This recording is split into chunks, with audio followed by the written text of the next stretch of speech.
बिस्मिल्लाहिर्रहमानिर्रहीम, अस्सलाम वालेकुम। तो आज हमारे पास जो टॉपिक है वो है cell cycle. Cell cycle biology का एक इम्पोर्टेंट टॉपिक है जिसमें वो तमाम चीज़ें शामिल हैं जो सेल से ताल्लुक़ रखती हैं, जैसे सेल डिवीज़न, माइटोसिस, मियोसिस, इनके डिफरेंट फेसेस, जिसको आज हम डिस्कस करते हैं। सबसे पहले अगर मैं इसका डेफिनेशन बता दूं इसका, तो क्या है? The cell cycle is the series of events by which a cell grow, replicate its DNA and divide into two daughter cells। यानी सेल साइकिल के अंदर वो तमाम इवेंट्स होंगे जिसमें एक सेल डिवीजन के अंदर जाता है। अब सेल डिवीजन एक इम्पॉर्टेंट प्रोसेस है जिसमें एक सेल से डिफरेंट यानी एक से ज़्यादा सेल्स बनते हैं। अगर आप इसको सादा अल्फाजों में डिस्कस करूँ कि सेल साइकिल है क्या, जब एक सेल डिवीज़न का प्रोसेस करता है तो नए सेल्स में इसकी तमाम तर प्रॉपर्टीज़ ट्रांसफ़र होती हैं। इसमें साइटोप्लाज्म और तमाम ऑर्गेनेल्स भी ट्रांसफ़र होते हैं। यही सेल मैच्योर होके खुद रिप्रोडक्शन में हिस्सा लेता है और फिर नए सेल्स बनाने का काम करता है। इस अमल को सेल साइकिल कहते हैं। ठीक है, उम्मीद है आपको डेफिनेशन का समझ आ गया होगा कि सेल साइकिल होता क्या है। ठीक है, तो सेल क्या है? जब कोई भी सेल जब वो डिवाइड होता है, डिवाइड होने के बाद लाजिम बात है वो प्री मैच्योर सेल होता है और वही सेल फिर मैच्योर होके दोबारा सेल डिवीजन में जाता है। तो ये पूरा एक साइकिल चलता है जिसको क्या कहते हैं? सेल साइकिल कहते हैं। अब सेल साइकिल के हमारे पास दो फेसेस होते हैं। एक फेस हमारे पास क्या है? इंटरफेस है। दूसरा फेस हमारे पास क्या है? डिवीजन फेस है। यानी कोई भी सेल है तो उसको दो फेसेस में से गुजरना होता है। एक इंटरफेस है, दूसरे क्या है? डिवीजन फेस है। ठीक है, तो इसमें जो इंटरफेस है सबसे पहले हम डिस्कस करेंगे कि इंटरफेस क्या है और उसके स्टेजेस क्या हैं। अब देखें, इंटरफेस के हमारे पास 3 स्टेजेस होते हैं। सबसे पहले हमारे पास है G1 फेज, इसको गैप 1 फेज भी कहते हैं। दूसरा S फेज जो सिंथेसिस फेज कहते हैं। तीसरे के हमारे पास G2 फेसेस। ठीक है, तो इसको हम बारी बारी समझते हैं। इन तीनों फेसेस को या तीनों स्टेजेस अब इसको कह सकते हैं। सबसे पहले हमारे पास क्या है? G1 stage. अब हमारे पास जो G1 स्टेज होता है इसके अंदर हमारे पास डिफरेंट मेटाबॉलिक फंक्शंस होते हैं। इसमें देखिए, अगर मेटाबॉलिक फंक्शन इसके अंदर होते हैं, साइज इंक्रीज होता है सेल का, इससे आरएनए की सिंथेसिस होती है, एंजाइम की सिंथेसिस होती है। ठीक है, इस तरह जो इंटरफेस होता है उसके 25 से लेकर 50% का जो टाइम होता है वो G1 स्टेज या गैप 1 स्टेज के अंदर ये क्या होता है? यानी गैप 1 स्टेज जो होता है वो इंटरफेस का 25 से 50% का टाइम इसमें कंज्यूम होता है। ठीक है, तो इसमें पूरा बता देता हूँ कि जो इंटरफेस जो पहला स्टेज होता है जिसको गैप 1 स्टेज भी कहते हैं, ये मेटाबॉलिक प्रोसेस का स्टेज होता है। इसमें डीएनए बनने का प्रोसेस नहीं होता। ये ख्याल लाजमी याद रखना है कि इसमें डीएनए की जो सिंथेसिस होती है वो इसके अंदर नहीं होती। लेकिन ये क्या करता है? इस प्रोसेस में सेल अपने साइज को इंक्रीज करता है। सेल क्या करता है? अपने साइज को इंक्रीज करता है। साइज किस तरह इंक्रीज होता है? इसमें जो डीएनए बनने के लिए ज़रूरी एंजाइम्स होते हैं। डीएनए बनने के लिए क्या होता है? डीएनए बनने के लिए जो ज़रूरी एंजाइम्स होते हैं वो प्रोड्यूस होते हैं। और इसके साथ साथ जो G1 स्टेज होता है वो दो कामों में से एक काम में, यानी दो प्रोसेस से एक प्रोसेस में ज़रूर जाता है। क्लियर यहाँ तक? यानी हमारे पास G1 फेज है वो दो कामों में से एक काम लाजमी करता है। ठीक है, या तो वो रेस्टिंग पोजीशन में चला जाता है, यानी रेस्टिंग कंडीशन में चला जाता है, या वो सेल डिवीजन में जाता है। क्लियर यहाँ तक? जो इंटरफेस हमारे पास यहाँ पर मौजूद है G1 स्टेज है। ठीक है, तो इसको मैं बता दें कि मेटाबॉलिक प्रोसेस होते हैं, साइज इंक्रीज होता है, आरएनए की डेवलपमेंट होती है, एंजाइम प्रोड्यूस होते हैं। ठीक है, इस तरह 25 से 50% का टाइम इंटरफेस का G1 फेज है कंज्यूम करता है। अब जो आखिर में क्या होता है, दो कामों में से एक काम मैंने बता दिया, या तो ये रेस्टिंग कंडीशन के अंदर चला जाता है या दूसरे ये डिवीजन फेज के अंदर चला जाता है। ये सेल के ऊपर डिपेंड करता है कि वो किस डायरेक्शन में उसको जाना होता है। ठीक है। तो G1 स्टेज के अंदर डीएनए प्रोड्यूस नहीं होता है, डीएनए की सिंथेसिस नहीं होती, लेकिन डीएनए के लिए जो ज़रूरी एंजाइम्स होते हैं, दूसरे केमिकल्स होते हैं, वो इस स्टेज के अंदर क्या होते हैं, डबल होते हैं, इंक्रीज होते हैं। इसी के साथ साथ दूसरे जो फेज़ हैं वो एस फेज़ कहलाता है, एस स्टेज भी इसको कहते हैं। एस स्टेज का मतलब कि सिंथेसिस स्टेज, यानी इस स्टेज के अंदर क्या होता है कि चीज़ों की सिंथेसिस हो रही होती है। जैसे कि इसको सिंथेटिक स्टेज यानी अहम मटेरियल के बनने का मरहला कहते हैं। इसमें डीएनए के बनने का प्रोसेस स्टार्ट होता है और इसकी मिकदार तकरीबन दुगनी हो जाती है, यानी डबल हो जाता है, और क्रोमोसोम्स की जो तादाद है वो भी डबल हो जाती है। ये इंटरफेस के तकरीबन 35 से 40% का क्या होता है, दौरानिया होता है। क्लियर यहाँ तक?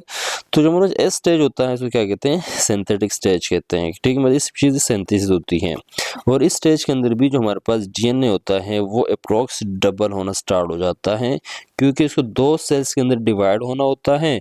तो इसके साइज क्या होता है, डीएनए यानी क्रोमोसोम वगैरह क्या होते हैं, डबल हो जाते हैं। क्लियर है यहाँ तक? और जो इंटरफेस का ये जो एस फेज यानी एस स्टेज है, ये 35 से 40% का टाइम जो होता है ये कहाँ कंज्यूम होता है, सिंथेसिस फेज में। यहाँ पर मैंने एक चीज़ बता दी कि हमारे पास ये जो डीएनए है इस फेज के अंदर, एस फेज के अंदर सिंथेसाइज होता है, बढ़ता मतलब बनता है। ठीक है, लेकिन इससे जो पहले स्टेज है G1 स्टेज के अंदर डीएनए प्रोड्यूस नहीं होता, यानी डीएनए की सिंथेसिस नहीं होती। क्लियर है तक? तो सिंथेसिस फेज के अंदर डीएनए और क्रोमोसोम्स क्या होते हैं, डबल होना स्टार्ट हो जाते हैं। क्लियर यहाँ तक? अब इसका जो तीसरा फेज है हमारे पास क्या है, G2 फेज, गैप 2 फेज भी इसको कहते हैं। ठीक है, तो इस स्टेज के अंदर क्या होता है, इस स्टेज के अंदर होता है रेडी फॉर माइटोसिस और सेल डिवीजन। आप माइटोसिस का हो या सेल डिवीजन का हो, इसमें क्या होता है कि एक सेल होता है, वो एक सेल में से 2 सेल्स बनना स्टार्ट हो जाते हैं। क्लियर यहाँ तक? यानी एक सेल डिवाइड होता है, डिवीजन के बाद ये एक सेल इसलिए दूसरे सेल में कन्वर्ट होता है।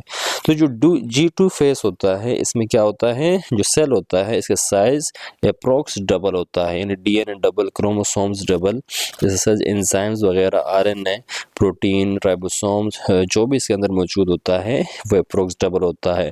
डबल इसलिए होता है ताकि उनका जब वो डिवीजन में चले जाए तो आधा मटेरियल एक सेल के अंदर और आधा मटेरियल दूसरे सेल में ट्रांसफर हो। ठीक है, तो G2 फेज के अंदर क्या होता है, जो सेल होता है वो माइटोसिस के लिए रेडी हो जाता है। ठीक है, और माइटोसिस के प्रोसेस के अंदर जो भी एनर्जी कंज्यूम होती है वो भी इनमें स्टोर होता है। ठीक है, इसी तरह जो प्रोटीन होता है, आरएनए होता है और माइक्रोट्यूब्यूल्स भी इस स्टेज के अंदर बन जाते हैं। क्लियर यहाँ तक? और इसमें क्रोमोसोम्स बिकम थ्रेड लाइक। इन इस कंडीशन के बाद क्रोमोसोम्स क्या हो जाते हैं, थ्रेड मतलब दागिनुमा नजर आते हैं। ठीक है, हमारे पास जो क्रोमोसोम होते हैं वो सेल के न्यूक्लियस के अंदर मौजूद होते हैं, लेकिन जब डिवाइड होता है, एक सेल के डिवीजन में जाता है, तो उस पर क्या होता है, ये जो न्यूक्लियस के अंदर जो क्रोमोसोम है वो नज़र आने लगते हैं। वैसे डिवीजन के बगैर न्यूक्लियस के अंदर क्रोमोसोम्स नज़र नहीं आते हैं, उसको मतलब वो विजुअलाइज नहीं होते हैं। ठीक है, जैसे सेल डिवीजन स्टार्ट होता है तो क्रोमोसोम नज़र आना स्टार्ट हो जाते हैं, जिसको क्या कहते हैं, थ्रेड लाइक स्ट्रक्चर्स कहा जाता है। ठीक है, तो at last stage cell become double. ठीक है, जब सेल डिवीजन में जाना चाहता है, यानी डिवीजन में जैसे जाता है तो सेल का साइज क्या होता है, अप्रॉक्स डबल होता है। क्लियर है यहाँ तक?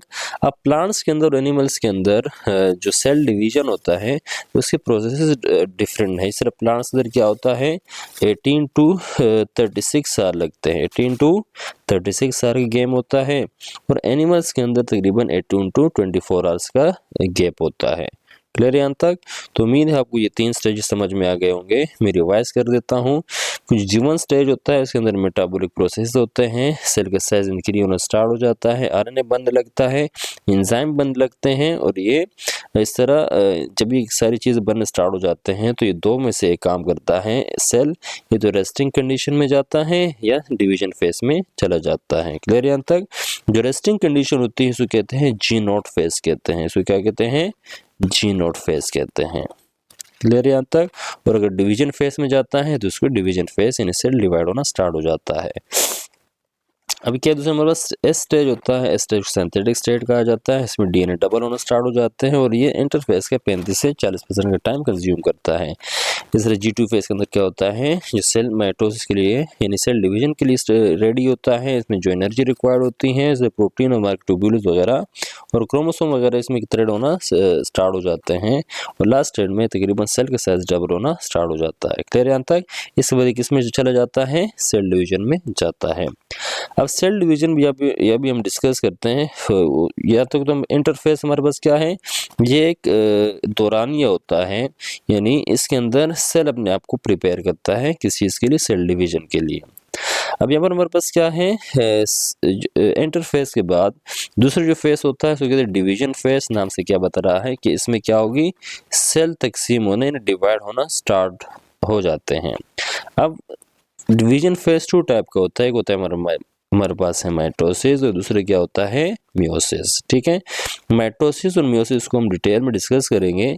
तो यहाँ पर हम डिस्कस करेंगे जो माइटोसिस होता है उसमें क्या होता है कि सिंगल सेल डिवाइड होता है, सिंगल सेल डिवाइड होता है 2 सेल के अंदर। फर्स्ट सेल मेरे पास एक सेल है, ठीक है, इस सेल में से 2 सेल बन जाते हैं, यानी एक सेल से कितने सेल हो जाते हैं, 2 सेल। ठीक है, लेकिन इसमें क्रोमोसोम्स क्या होते हैं, कांस्टेंट रहते हैं। ठीक है, यानी जो क्रोमोसोम्स होते हैं इसके अंदर चेंज नहीं होते हैं। दूसरा जो मियोसिस होता है, मियोसिस में क्या होता है कि एक ही सेल से, मियोसिस में क्या होता है कि एक ही सेल से 4 सेल प्रोड्यूस होते हैं। क्लियर यहाँ तक। और चारों सेल में क्या होता है, जो क्रोमोसोम की तादाद क्या होती है, हाफ हो जाती है। यानी इसमें क्रोमोसोम, जो माइटोसिस होता है इसमें क्रोमोसोम कांस्टेंट रहते हैं, यानी इसमें क्रोमोसोम्स की तादाद चेंज नहीं होती। और जो मियोसिस होता है उसमें क्रोमोसोम की तादाद क्या हो जाती है, हाफ हो जाती है। ठीक है, फर्स्ट अगर 46 क्रोमोसोम्स होते हैं तो मियोसिस की फॉर्म में ये 23 क्रोमोसोम में कन्वर्ट हो जाते हैं। ये जो 4 सेल बनते हैं इन सब के अंदर 23 क्रोमोसोम्स मौजूद होते हैं। यहाँ पर जो माइटोसिस में होता है, माइटोसिस में क्या होता है, इक्वल होते हैं। अगर आपके पास 46 क्रोमोसोम इसके अंदर थे सेल के अंदर, तो अगले सेल के अंदर भी 46 क्रोमोसोम्स ट्रांसफर हो जाते हैं। तो इसका मतलब ये है कि माइटोसिस में जो नंबर ऑफ क्रोमोसोम्स होते हैं वो चेंज नहीं होते और मियोसिस के अंदर नंबर ऑफ क्रोमोसोम्स हाफ हो जाते हैं। ठीक है, तो ये हमारे पास क्या था, सेल साइकिल का इंट्रोडक्शन था।